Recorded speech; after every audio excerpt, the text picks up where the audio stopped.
Gregg Araki is a director who possesses an undeniably distinct identity in his work.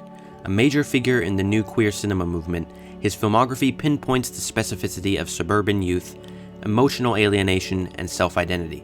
The Teenage Apocalypse trilogy of Totally Effed Up, The Doom Generation, and Nowhere explores these themes in great detail, achieving a visual style unmatched in its presentation. Araki's imagination and ability to balance the heartfelt with the painful spawns from a place of respect for his characters.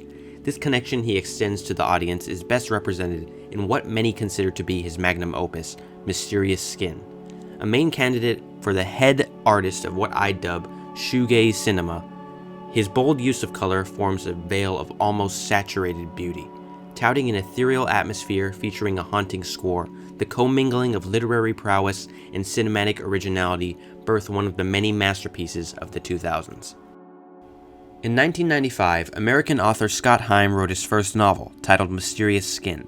9 years later, Araki released an adaptation of the book with the same title, starring a then-rising Joseph Gordon-Levitt, who would continue his successful streak, starting with Rian Johnson's Brick. This would only be his co-star Brady Corbet's second feature film role, allowing him to showcase his acting range early on. His performance in Michael Haneke's English-language remake, Funny Games, cemented this notion. Araki's decision to place the locus of control on the pair paid off, with both actors giving some of their best performances to date.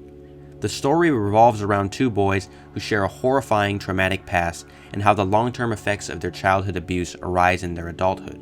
Gordon-Levitt and Corbet play Neil McCormick and Brian Lackey, who both grow up in the same small town in Kansas. Diametrically opposed in just about every tenet of their personality, one event sets their paths to cross yet again. Neil's narration in particular translates itself on screen with a sense of abrupt yet welcome familiarity. The film's title credits are as cryptic as the book's cover, and a pile of cereal begins to build up. Singular disconnected events are presented in a non-linear fashion. Brian's mother finds him in a crawl space, Neil's coach sexually abuses him, and without any explanation, the audience is thrust asunder from one event to the next.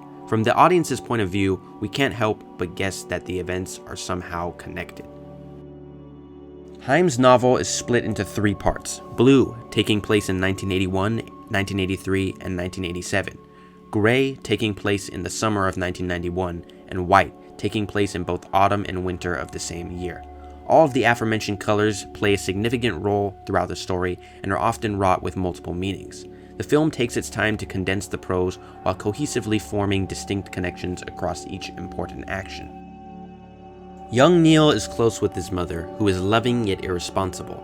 After signing up for Little League, his coach begins to make disturbing requests, all of which involve being alone with Neil. Their first conversation in the novel is drawn out, and Coach's disgusting behavior masks itself under the guise of friendship. He attempts to be Neil's kindred spirit, commenting on their shared loneliness. Although Neil feels conflicted about Coach, he mistakes the abuse for love in the end. These scenes are framed in a claustrophobic manner, trapping Neil in a place where he cannot escape, even in the later stages of his life. Older Neil is a strong and charismatic individual who seemingly possesses an effortless understanding of his environment, as displayed through his comfort level during his work as a hustler. However, this becomes increasingly alarming to watch, since his attraction to older men manifests itself in a way that renders him oblivious to the danger that the work presents. Neil's fixation on the familiar is unhealthy both physically and mentally, as it unintentionally causes boundaries to form in both his relationships and personal life. Having endured abuse years ago, Neil unknowingly represses the trauma through consensual sexual activity, thereby seeking to regain power over the situation. As the one who provides the services, he dictates the boundaries. Neil's lack of a strong father figure also plays into his view of Coach's abuse, ultimately irreversibly damaging what healthy sexual expression should consist of. He works in pursuit of pleasuring the other party instead of financial gain. He seems to display no interest in building a long-standing relationship, which parallels itself with Coach's disappearance from both Hutchinson and his life. Without Coach's presence, he feels devoid of importance. An unnamed but central part of Neil is missing.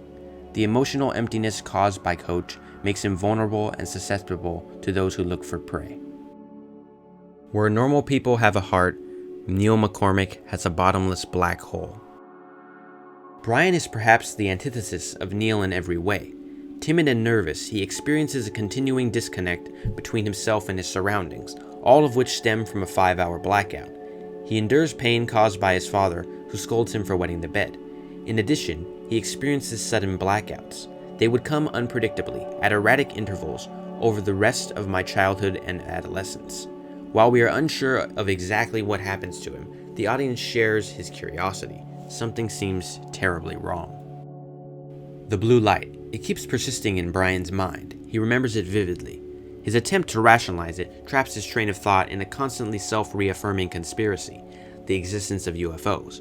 Brian obsesses about the phenomena constantly, grasping at any chance to logically explain what happens to him. As various clues begin to form a coherent picture, it becomes apparent that the answers to his questions won't be solved by dead cows or esoteric television programming. Even an at-first kindred spirit like Evelyn results in the worst. The people who seem and should be the closest appear to be, but unfortunately cannot help him. Brian's trauma locks itself away mentally, mirroring the night when his mother finds him in the crawl space. His brain attempts to mask the truth in every way possible, suppressing itself through his adverse bodily reactions. We are unaware of any true positive relationships that he has in his life. It becomes increasingly heartbreaking to see the lost nature he displays, as his desire to seek closure only leads him further from the truth, until he finds Neil. Narration is primarily used as a device to forge the connection between the characters and the viewer. Araki's approach is simplistic on the surface compared to Heim's in its presentation of when and how it's utilized, but the dichotomy built between his literary counterpart is paramount. Brian's pursuit of the truth can only be attained through meeting Neil, and it's this unspoken connection that binds the two together. In the film, we experience the past and present through the eyes and speech of Neil and Brian solely. Their friends or acquaintances still have significant screen time, but their attempts to understand the pair's shared trauma are showcased sporadically. But only through action, not thought. Araki decides to place Neil and Brian's perspectives at the forefront, in doing so, isolating the characters from the viewers themselves. It's as if the world revolves around the pair. We are understanding the events in conjunction with their lives. By employing a non-linear structure, the pieces of the puzzle must be found and assembled accordingly, since we understand the sequencing of events via the viewpoints of Neil and Brian. The viewer is beckoned to follow and empathize with their respective paths. Heim's style of writing harkens to the other characters as frame of reference, rather than our own. This original choice paints the story in an entirely scattered structure where the reader merely observes rather than participates. By directly hearing the perception of Neil and Brian from those around them, we gain a sense of omnipotence. Spending time with Wendy and Eric in particular provides a look into the pair and how they react to the abuse, serving as a first-hand chronicle of its aftermath. The reader aims to discover the truth, as it is the only option for the character to find the opportunity to heal. Every line uttered, the description of a fleeting moment of happiness, they all carry consequences. The systematic reassembling of our emotional state mirrors that of Neil and Brian, although our discomfort from the reading will never match their pain. The finished product results in a web of intricacy, guiding us to the same place no matter where we start. While literature contains an irreplicable sense of emotion that cannot be found in any other art form, it does not have the leisure of musical accompaniment. Araki's shoegaze cinema marks the appearance of several key bands in the genre like Slowdive, Riot, and Cocteau Twins, meshing their songs with grace alongside the original music. Much of the film's atmospheric brilliance is conjured through the haunting score of Robin Guthrie and Harold Budd. Their work is endowed with the combination of the heartbreaking nostalgia contained within a dream pop track and the alluring quiet calm of an ambient composition. Both artists are experienced musicians who have worked with a plethora of masters in the aforementioned genres. Their work with people and groups like Brian Eno and This Mortal Coil are my favorites. In addition to fulfilling the traditional roles of an effective ambient soundscape, the score aims to portray the simultaneous comfort and melancholy found within the characters' lives. The track Snowfall is played in the scene where Wendy and Neil share a touching moment, one that will forever ingrain itself in their memories. It's such a special moment of platonic intimacy that we can't help but acknowledge our own intrusiveness by just watching. These moments are what make Mysterious Skin a stunning audiovisual achievement as well as a rich thematic work.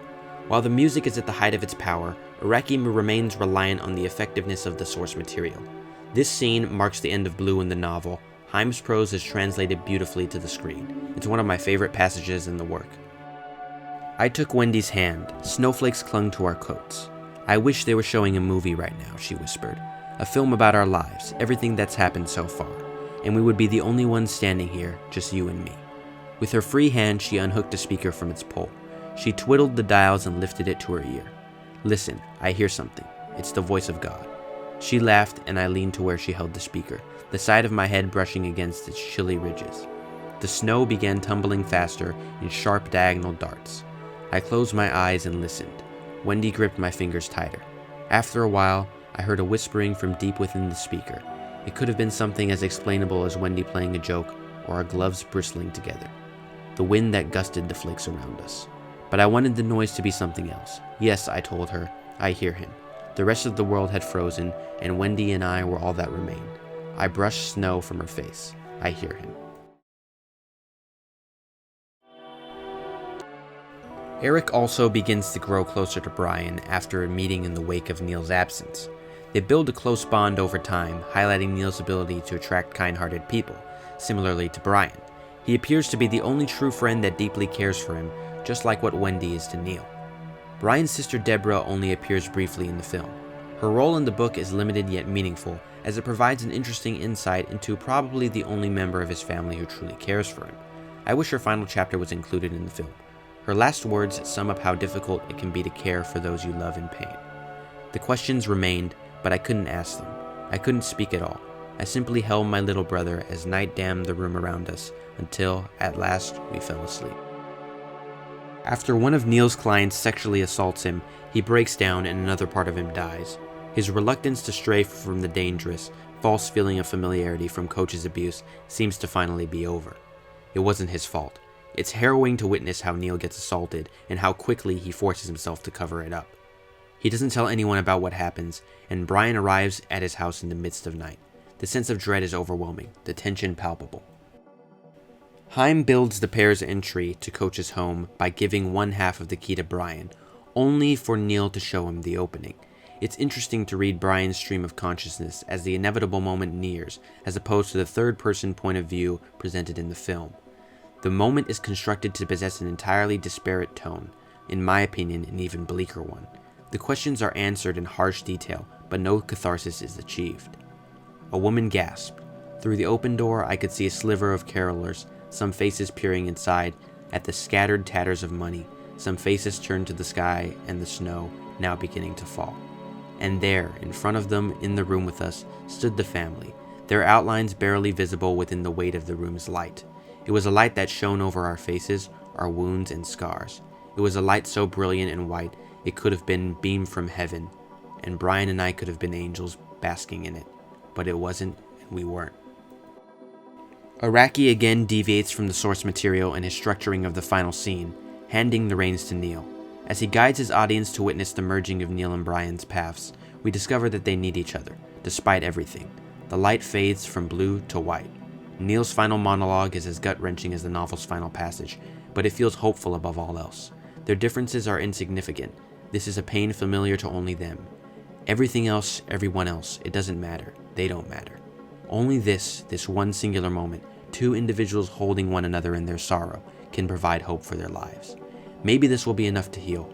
After all, everyone has at least one guardian angel, and if they can't find their own light, maybe they can shine one on each other. I see the rest of Neil and Brian's lives spanning out in opposite directions depending on the work, and I hope for their sake that they are led on the path of healing. The story of Mysterious Skin is told with the utmost respect and sincerity. Both the film and novel are incredibly moving works of art. Devastating to the core, they provide a glimpse into the evilest of pain a living being can inflict on one another, and how sometimes only the truth can provide solace. It is a testament to the strength of survivors, who can provide each other with a reason to carry on. Thank you for watching, I truly appreciate it.